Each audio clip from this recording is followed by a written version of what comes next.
Saludos, muy buenas noches, bienvenidos una vez más al podcast Cápsula Financiera con la voz de los expertos, Vidal Villalobos a la cabeza, siempre dando lo mejor, lo más atinado, lo más actual, la lectura correcta de cómo se tiene que ver el análisis financiero, gracias al esfuerzo que todos los días hace Vidal y me consta para tenerles a ustedes lo mejor y más actual. Si le dicen que no ha pasado, es porque aquí nos ha pasado. Don Vidal, bienvenido. Saludos cordiales, Jonathan, y saludos cordiales a todas las personas que nos hacen siempre el favor de escucharnos.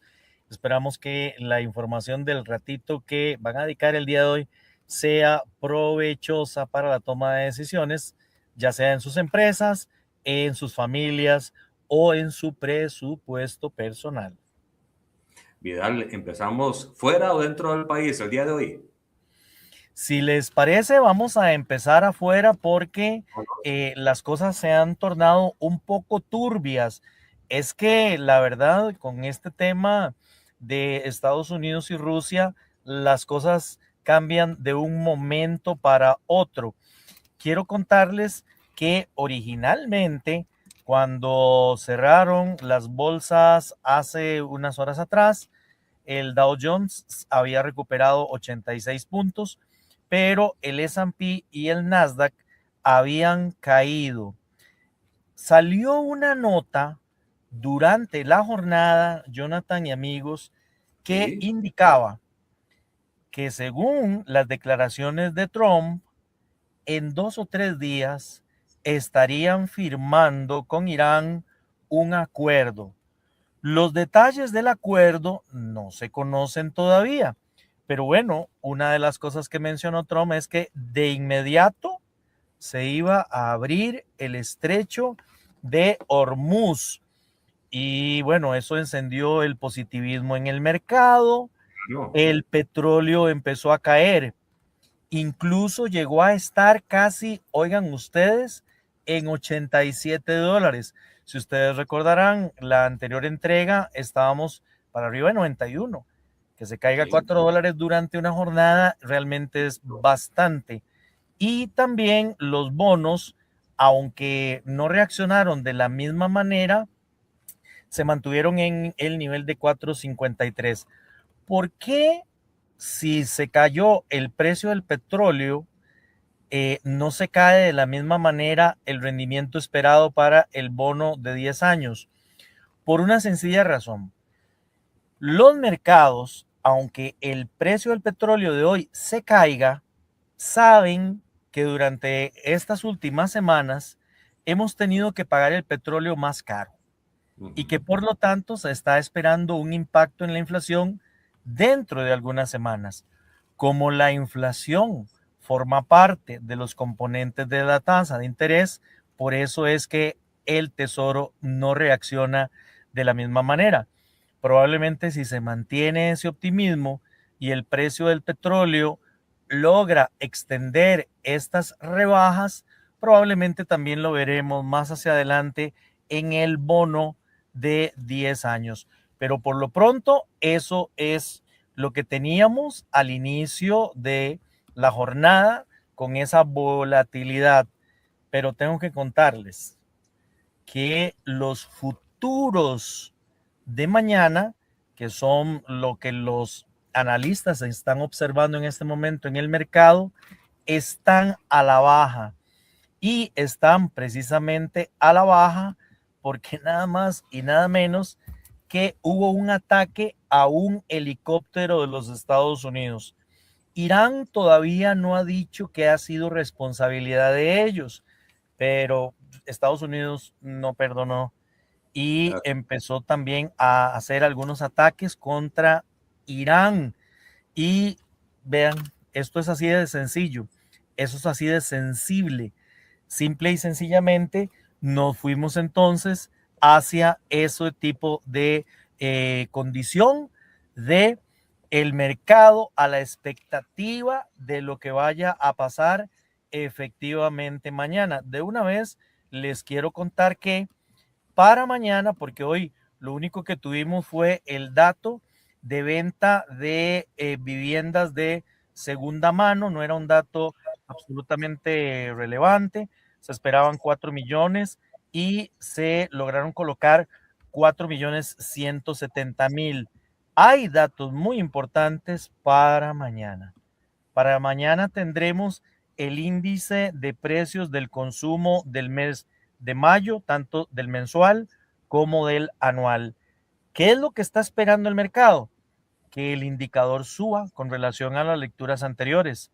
La lectura anterior del mes de abril había dado cuenta de que el índice de precios al consumo estaba en 3,8%. Pues por todos estos problemas de inflación, de energía, se está esperando para mañana un 4,2%.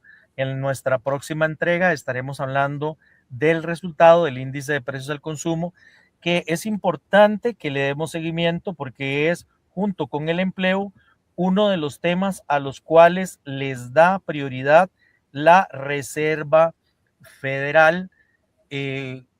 Inflación y empleo. Naturalmente vamos a estar, sobre todo en el tema de inflación, eclipsados por el asunto de lo que está pasando en el estrecho de Hormuz. Y vean, que es lamentable, ¿verdad? Porque ya les conté que al principio de la jornada mucho optimismo porque Trump decía que 2 o 3 días firmaban y resulta ser que hay después un ataque. Eso uno termina sin entenderlo. Y durante también la jornada, Jonathan, esto es muy interesante. Aquí metemos un poquito de la escuela que tratamos siempre de meter, ¿verdad? Ir a las jornadas universitarias. Resulta que durante la jornada, JP Morgan dijo que el precio del petróleo no se había ido tan alto como podría haberse esperado por ciertas condiciones. Ya algunas las hemos hablado en entregas anteriores. Una es que nos estamos comiendo las reservas y por eso no ha habido tanta presión en el mercado. La segunda cosa es que nos dimos cuenta también hace unas semanas atrás que Arabia Saudita estaba sacando por un oleoducto producto al Mar Rojo y no necesitaba salir por el Golfo Pérsico.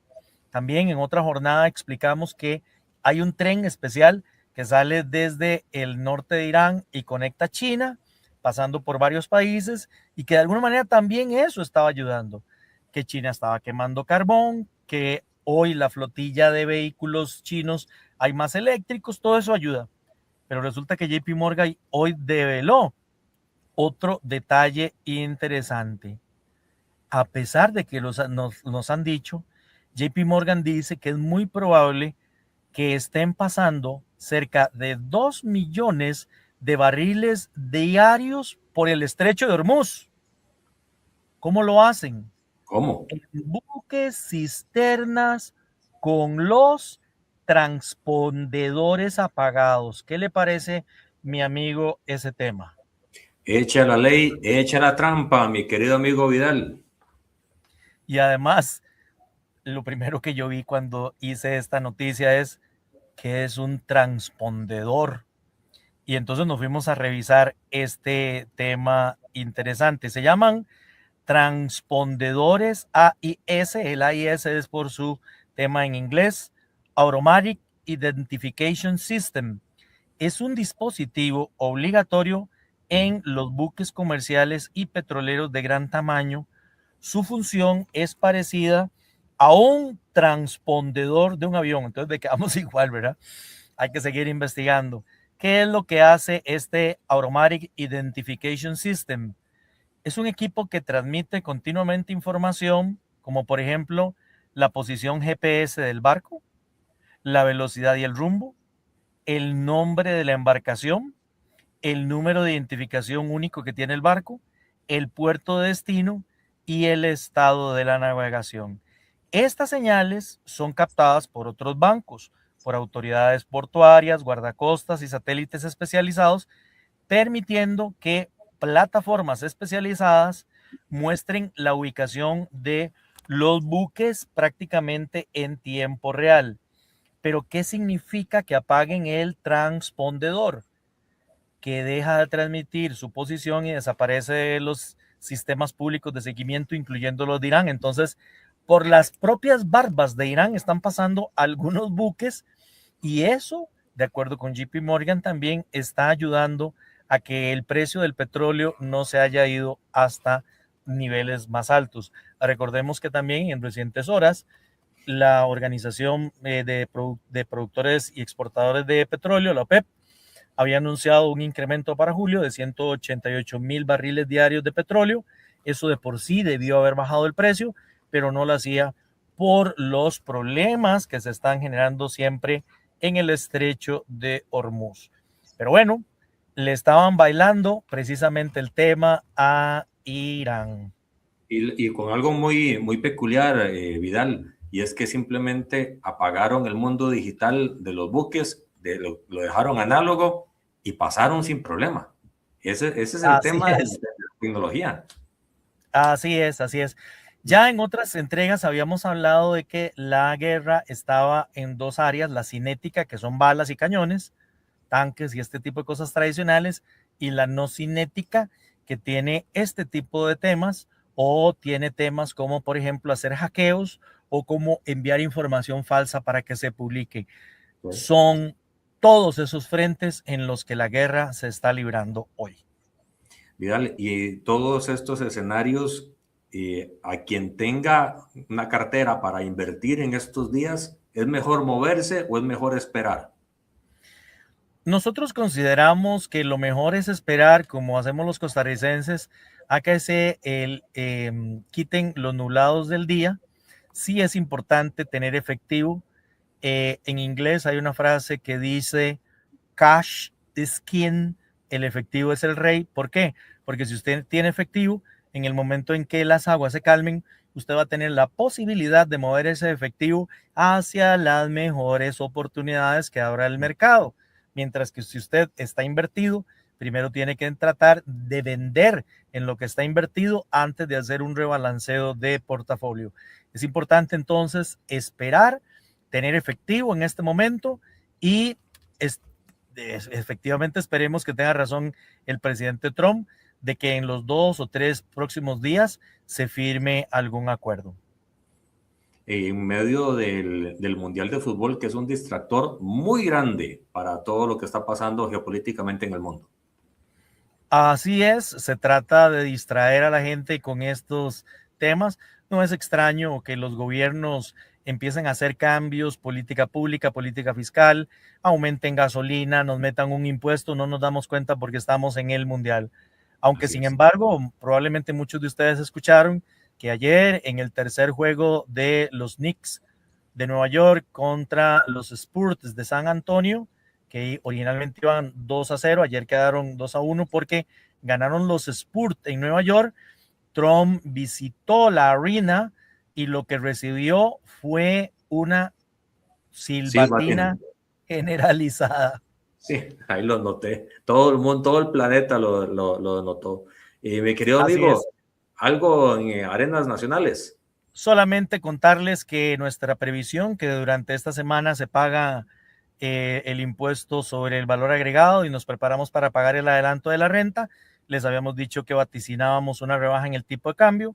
Les cuento que el promedio ponderado Monex del viernes había quedado en 458.70 y ya hoy vamos por 456.04 con volúmenes muy importantes. Ayer casi 65 millones y hoy casi 45 millones transados en el Monex.